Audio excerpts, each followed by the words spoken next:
How precious to me, O God, are your are how precious to me, O God, are your thoughts. How vast the sum of them.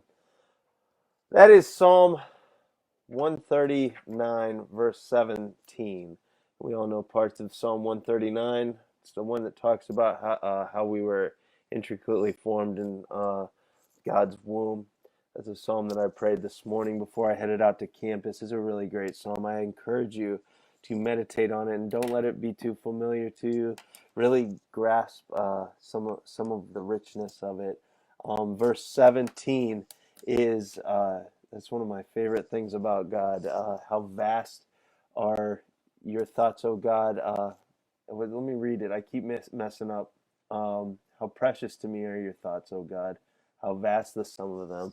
And so this is we're going to call this the definitive episode 17 of the ministry update. I know in the last episode we had some difficulties identifying the number that we're on, but in case we're off still, this is March 9th, 2020. And this is the ministry update. So, how precious are your thoughts to me, O God? Is a verse that I keep wanting us to hit on.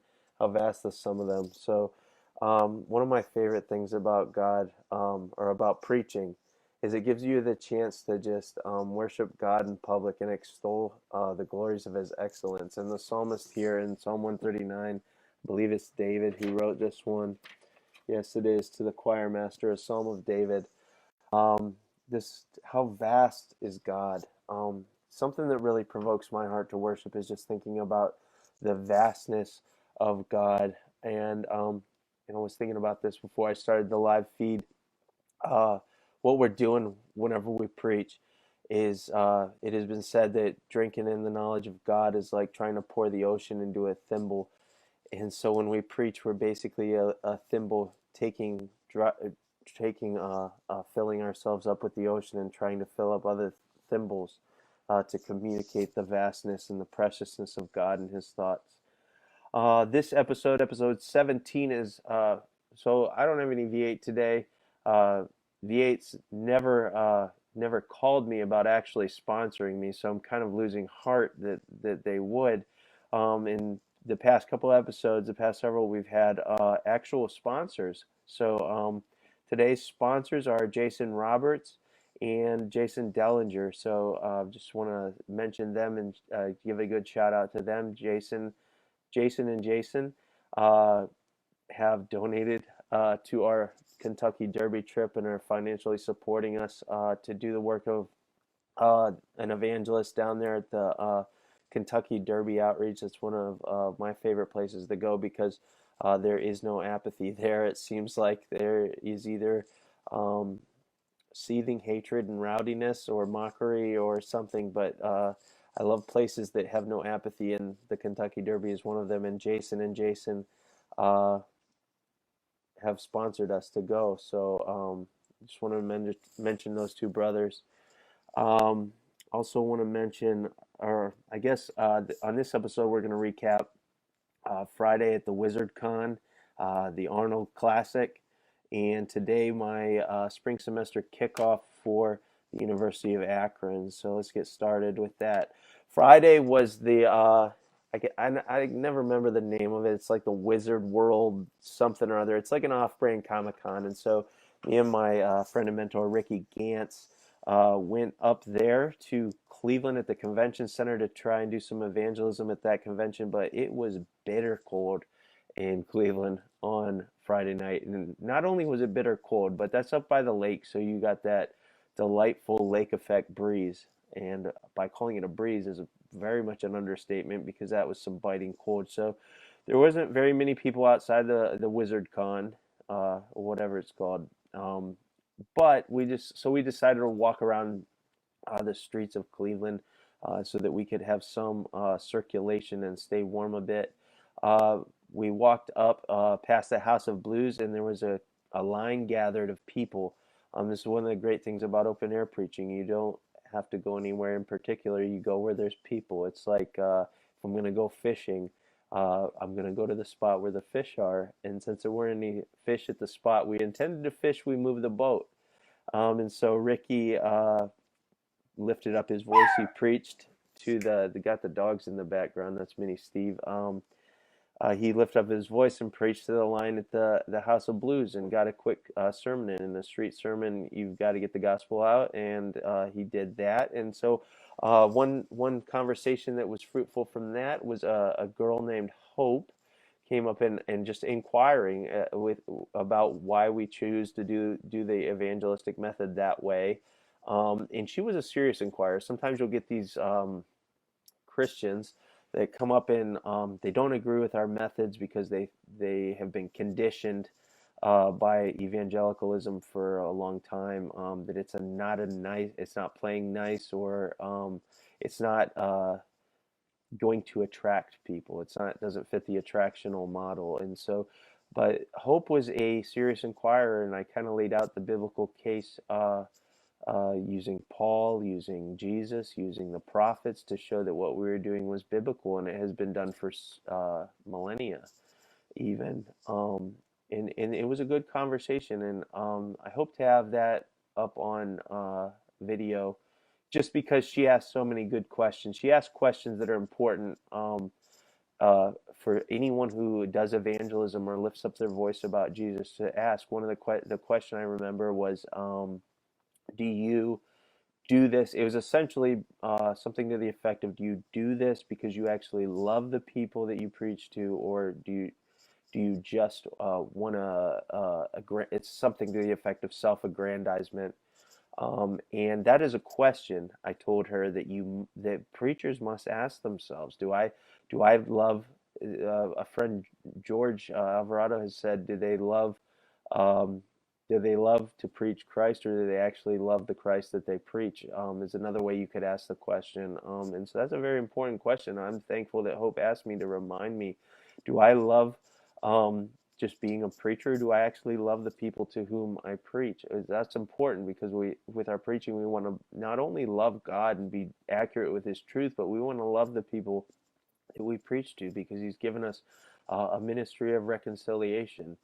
Um, and then, so that was a conversation that came. It was very fruitful. We prayed for Hope. If you want to mention her in your prayers, just to, uh, if she is indeed a professing Christian, we all need to be praying for each other. And if she's not, we hope that the things were said that would be planted in her heart. She would be in her Bible, growing as a Christian. So after we got done talking to Hope, what we did was we walked a little bit further down, and it was really just a chance encounter by God's providence. Chance encounter and God's providence in the same sentence is kind of silly.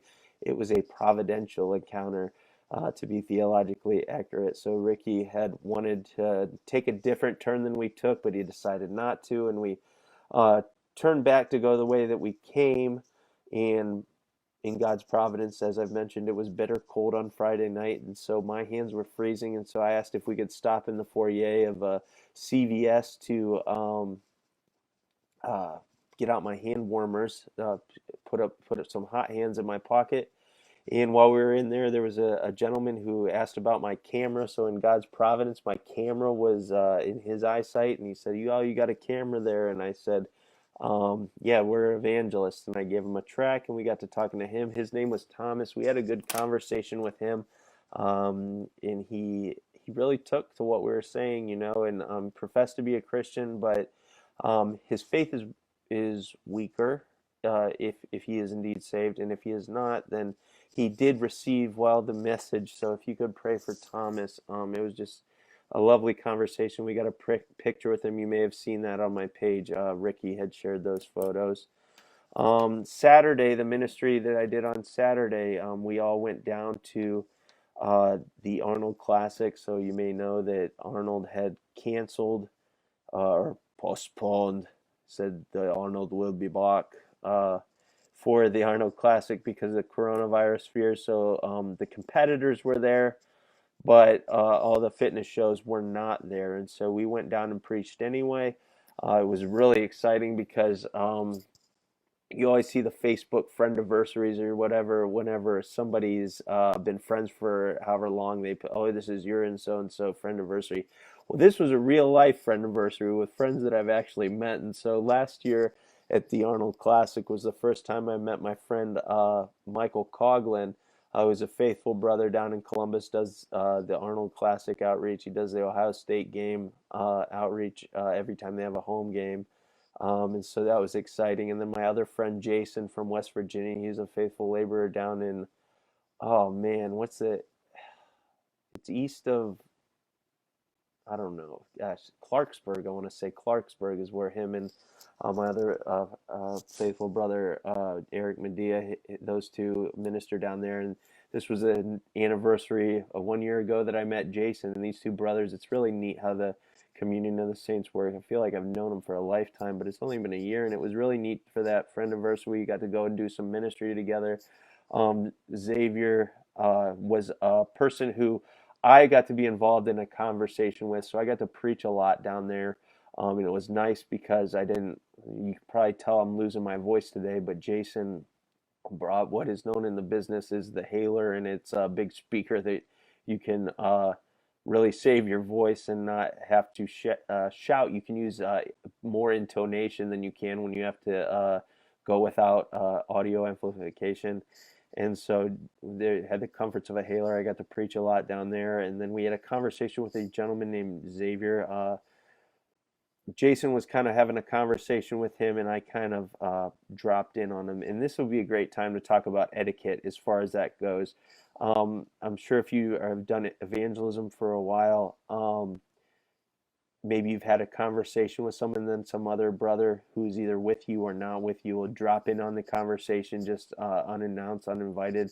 And so whenever you're doing evangelism and you're out on the streets or wherever, and you're having a conversation, or you see another brother having a conversation, some of the etiquette that would be applicable to that situation would be kind of like etiquette that you would use in any other conversation. So if you find a way to work into that naturally, insert yourself in a courteous manner, the where you have something to add, like by all means do that. But there's nothing more annoying than whenever in life or in evangelism, someone's having a conversation and someone just butts their way in and kind of monopolizes this thing. So I was able to be part of that conversation in a courteous manner, and able to kind of add some things to what Jason was already saying, to talk to Xavier. And a lot of times we would say something that would cause light bulbs to go up in his head.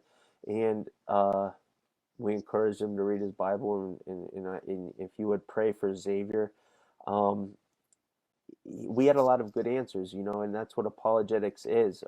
Be prepared for everyone who asks, uh, be ready to give a defense to anyone who asks for the hope that you have. And so you've got this hope. So know, Vodi Bakum distills that verse is know what you believe, know why you believe it, and be able to communicate that effectively. And that's what we were able to do. We could answer some of his questions and provoke thoughts. And by God's grace, we saw some of the light bulbs going on. And so I'd ask that you pray for Xavier, pray that the Holy Spirit would use what we put out into God's economy, and the seed that we sowed, that he would bring Xavier to repentance and faith. Um, Lastly, yeah, so I mentioned one conversation. So one of the things about preaching is it puts a scent of death in the air. So there were numerous conversations. We had brothers that come down there, they're not preachers, but they doesn't mean they're not doing something. They are either passing out tracts or talking to somebody. And so there were numerous conversations, and that's only with my team that I witnessed this. So pray for all those things, and yeah, come out with us sometime. You'll see that there's a spot for everybody: the preacher, the non-preacher, the conversationalist, the paper missionary, the jack of all trades, and even just somebody who comes along and just prays as they see things going on. Pray for the preacher. There's essentially five roles. But yeah, it was a great outreach. And the thing that's the best about Michael Coughlin's outreaches is he always feeds us afterwards. And so we had there was a church member, Jason Roberts. I've already mentioned him. One of his clients owns a restaurant, so they arranged some food from Dos Hermanos. So if you're down in the Hilliard area, definitely try Dos Hermanos. Good Mexican food. Michael fed us that way, and so Yeah, and if you're trying to get into evangelism and you're also hungry, maybe connect with Michael Coughlin because you get to do the Lord's work and you get some food for your body too. So today's wrap is the last outreach of a busy weekend. I returned to my post at the University of Akron, where I try to preach weekly whenever the weather is it's the opposite of inclement. Clement? I don't know. When the weather's hospitable and there will be people to talk to and preach to. So today was my first day back, and I was really nervous this morning. As I said, I sought God in Psalm 139. It was a good time of prayer this morning for me, and I'm usually not afraid, but I'm always anxious when I go out, especially when I'm going to go out by myself. Um, I get anxious, and uh, I get anxious about what's going to happen. Am I going to be alone? Is it going to be Paul is with somebody else and there's a revival or a riot, or is it going to be me waiting alone by myself in Athens? And I always get scared. Or nervous or anxiety in that way. But man, today I always pray that God would send harvesters. And some one of you may have seen on my Facebook that I asked for someone to pray for harvesters in the field. And today God meant that in a really cool way. I arrived at campus. I started chalking up my steps like I usually do with the Bible verses. And the thing is, another guy showed up, another guy with signs and a preacher. My first thought is, I had the thought this morning on my way, I wonder when I'm going to run into one of those bad preachers because they are out there. They make our job hard. But I'm wondering when I'm going to run into one of these people. And I see this guy, and he comes and he's preaching, and I'm like, oh man, who is this? Am I going to have to run somebody off? No, but it was really cool. He was a brother, and I as I'm chalking my steps, I listened to his preaching.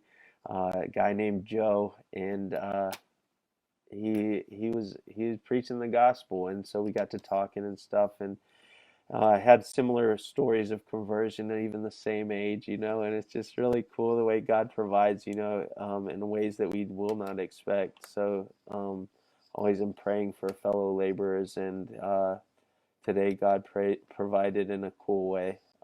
Met a new brother from uh, a different faith tradition, but and by that I mean he was more of a Baptist, probably dispensational, but believed the gospel and believed in Jesus and believed in God's power to change people. So it was really, really cool. Um, and just to answer your question, Uncle Lloyd, I just noticed it. Would there be a chair for you to sit in? I can bring a chair,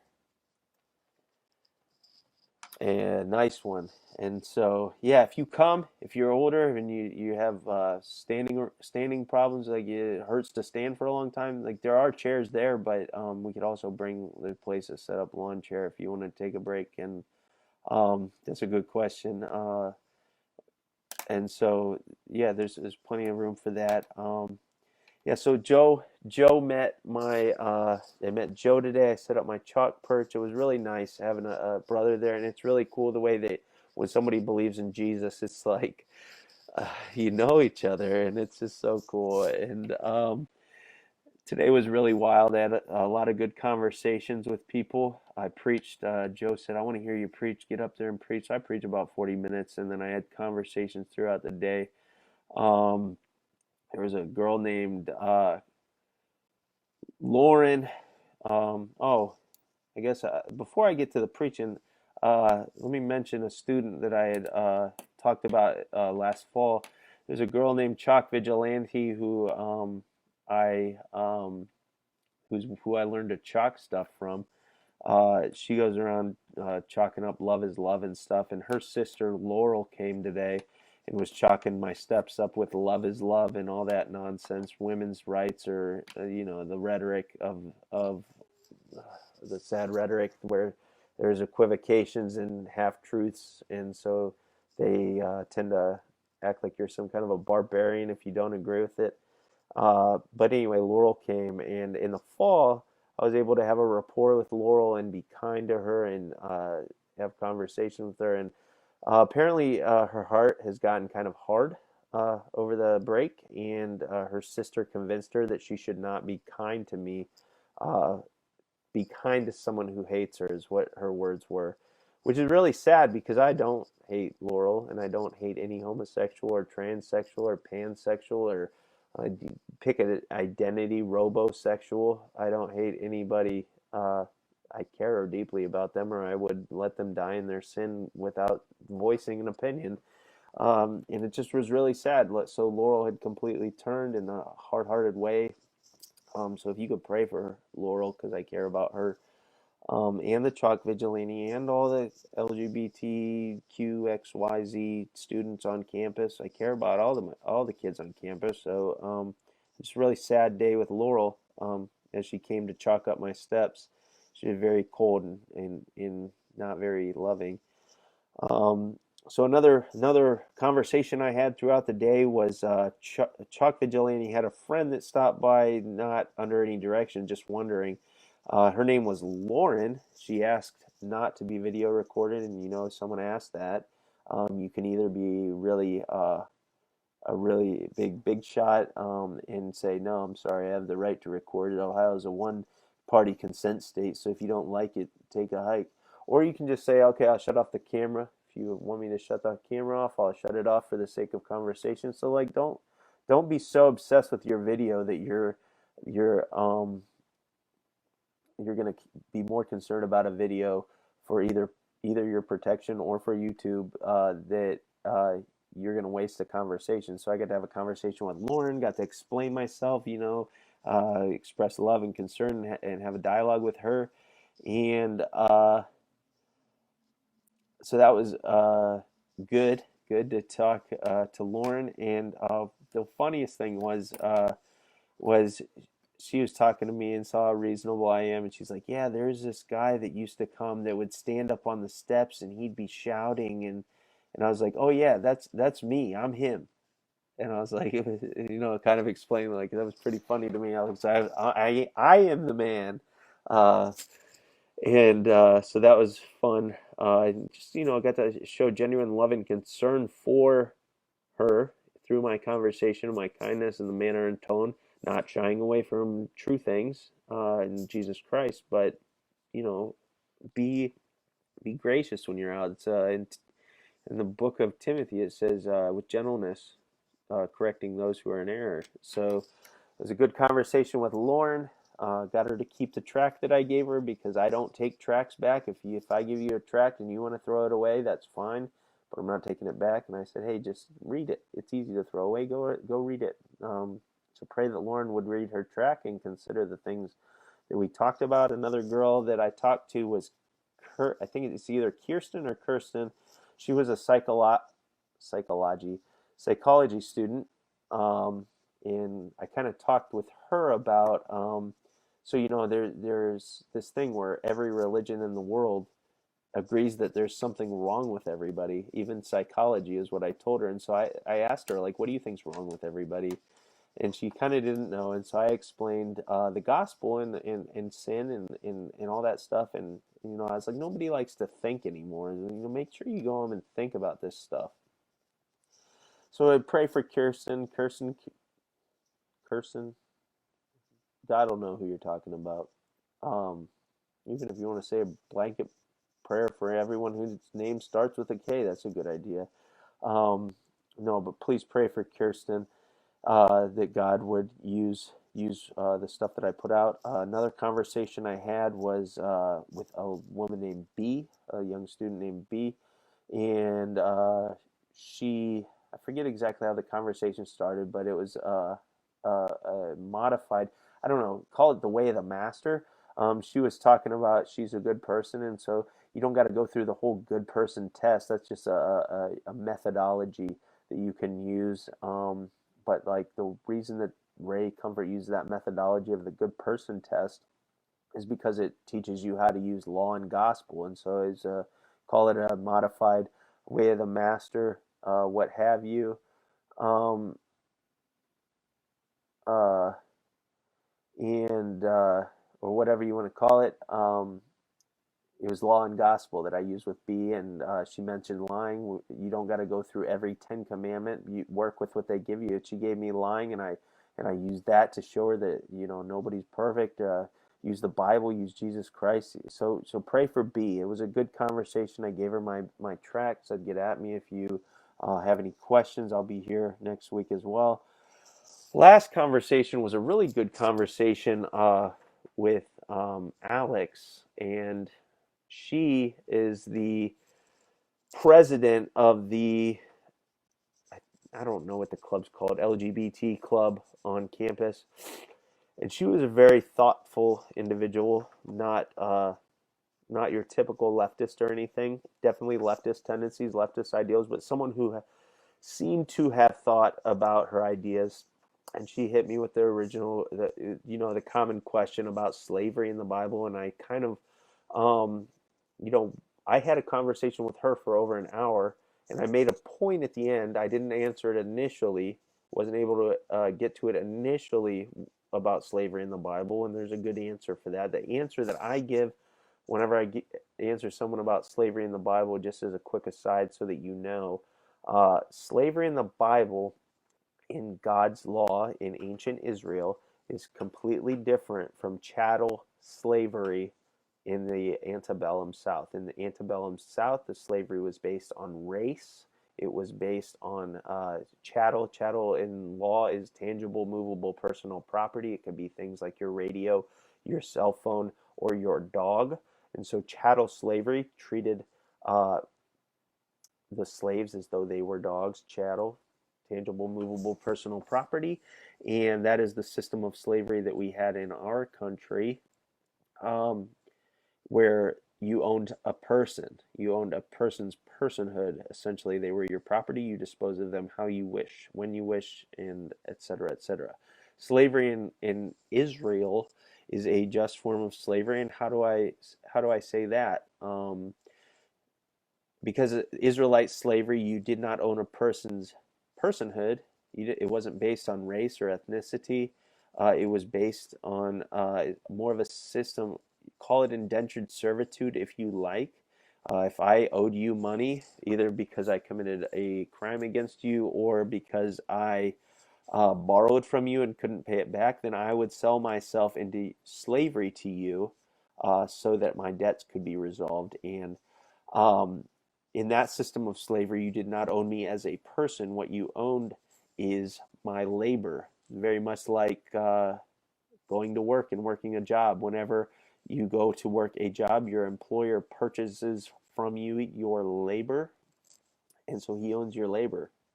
It's even the language we use in law. We call this a servant-master relationship, the relationship between employer and employee. So Israelite slavery is more like working for your boss than it is like American chattel slavery. So that's the answer to that question. So anyway, that's the answer that I gave to Alex. I talked to her and picked her brain and pressed her presuppositions and talked to her about all kinds of stuff for about an hour, and it was a good conversation. And she realized that I'm now hopefully not a lunatic, and that I care about her, and that I'm civil, and talked about all kinds of stuff. I don't remember it all off the top of my head, but if you pray for Alex, she's the president of the LGBT club on campus. Really love those people because they're not apathetic to Jesus. Each one of those people does something with him. So that's what I love about the LGBT community, as it were, is that they're not apathetic, and each one of them does something with Jesus Christ. Not all of them do the thing that I hope, but they do something with him. So that is the ministry update. This is a really long episode today. We got a half hour, and that's like 2 ministry updates in one. So I hope you enjoyed the ministry update. I talked about the Arnold Comic-Con, off-brand Comic-Con, and ministry kickoff. So if you have any interest at all in coming out to Akron, seeing how we do things down with the Zips, where I used to go to school, come down and hang out with me. Show you how to tell people about Jesus in public. be sure to inbox me so I know you're coming, and maybe if I don't know you, I'll meet with you first or talk to you on the phone. It'd be great to have you. If you love Jesus and you love to tell people about him or want to learn to love to tell people about him, get at me. I'll be down at Akron for every Monday for the remainder of the semester. So send me an inbox. Also in the sidebar or whatever you call the thing over there where it gives the details. We got the Derby fundraiser. As I've mentioned, we've already got some donations from a couple of generous brothers. We Also, I got my REF Denario link over there. If you would like to support me and my cost as an evangelist, you can go through Denario, which is in conjunction with Reformed Evangelistic Fellowship. Be able to support me that way. And if you don't feel like doing those things, then I just pray that you would or I request, pray. It's a prayer for relief. I ask that you would just devote, if you could spare 5 minutes of your prayer time to praying that my financial needs would be met, that me and Seth, my little brother, would be able to make it to the Derby financially and everything be okay. So if you don't feel like donating, that's fine. I don't want to ask you for your money. I want to ask you for your prayers, though. So if you could please pray for my ministry, for my work, for the people that I've mentioned in this ministry update, uh, and pray that my financial needs would be met, I'll very much appreciate it. That's what I do ask for, and I hope to have that from you. I thank you so much for tuning in to the definitive episode 17 of the ministry update. This has been the one, the only, the original Natty P. Till next time, keep your Bible where you can get at it.